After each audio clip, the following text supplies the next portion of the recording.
65. 하나님의 영광을 위하여. 요한복음 10장 40절에서 11장 4절. 다시 요단강 저편 요한이 처음으로 세례 베풀던 곳에 가사 거기 거하시니 많은 사람이 왔다가 말하되 요한은 아무 표적도 행하지 아니하였으나 요한이 이 사람을 가리켜 말한 것은 다 참이라 하더라. 그리하여 거기서 많은 사람이 예수를 믿으니라.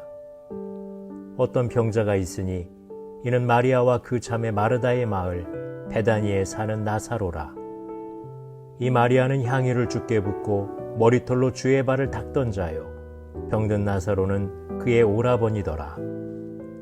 이에 그 누이들이 예수께 사람을 보내어 이르되 주여 보시옵소서, 사랑하시는 자가 병들었나이다 하니 예수께서 들으시고 이르시되 이 병은 죽을 병이 아니라 하나님의 영광을 위함이요 하나님의 아들이 이로 말미암아 영광을 받게 하려 함이라 하시더라. 세례 요한이 사역하던 장소가 예수님이 사역을 시작하는 장소가 되는 것은 마치 바통을 터치하듯 세례 요한의 사역의 마침과 예수님 사역의 시작이 맞물려 있음을 보여줍니다. 다만 세례 요한의 사역에는 표적이 없었으나 예수님에게는 표적이 많이 나타난다는 사실입니다.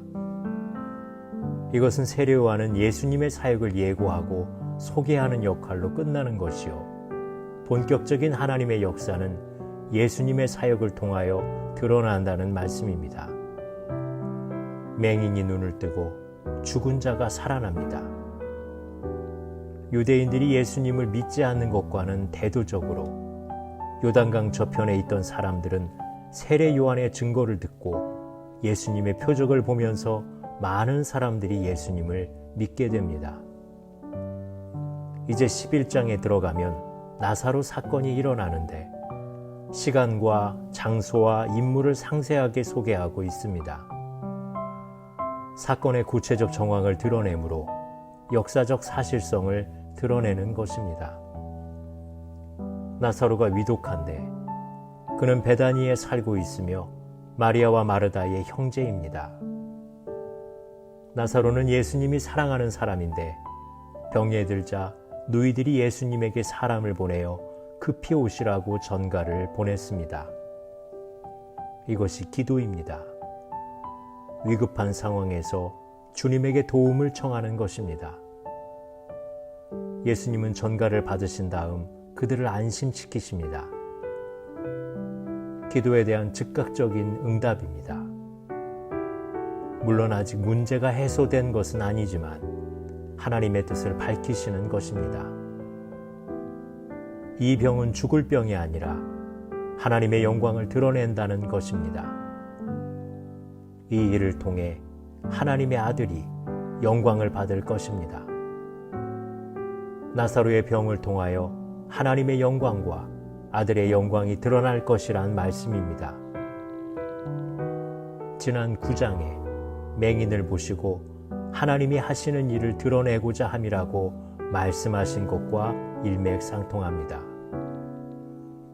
우리 믿는 사람들의 최고의 목적은 하나님의 영광을 드러내는 것입니다. 사나 죽으나 주의 영광을 위하면 되는 것입니다. 이제 나사로를 통하여 예수님 자신에게 일어날 일의 예언적 표적을 행하십니다. 그것은 예수님의 십자가와 부활입니다. 그것이 바로 하나님의 영광과 아들의 영광을 나타내는 일입니다. 25절에 말씀하신 것처럼 나는 부활이요 생명이니 나를 믿는 자는 죽어도 살겠고의 표적입니다. 예수님이 죽음의 대가를 지불하심으로 나사로를 살리시는 것입니다. 우리를 위해 생명을 내어주신 분 외에 우리에게 생명을 주실 수 있는 분은 없습니다. 본문은 죽음조차 하나님의 영광을 위한 것이 될 수 있음을 예고하고 있습니다. 기도하시겠습니다. 우리에게 일어나는 일들의 의미를 잘 알지 못할지라도 우리를 향한 하나님의 사랑을 믿습니다. 믿음으로 기도하면 하나님의 영광을 나타내는 도구가 될 줄로 믿습니다. 범사에 기도하면서 주님의 뜻을 드러내는 저희가 되게 하소서. 예수님 이름으로 기도드립니다. 아멘.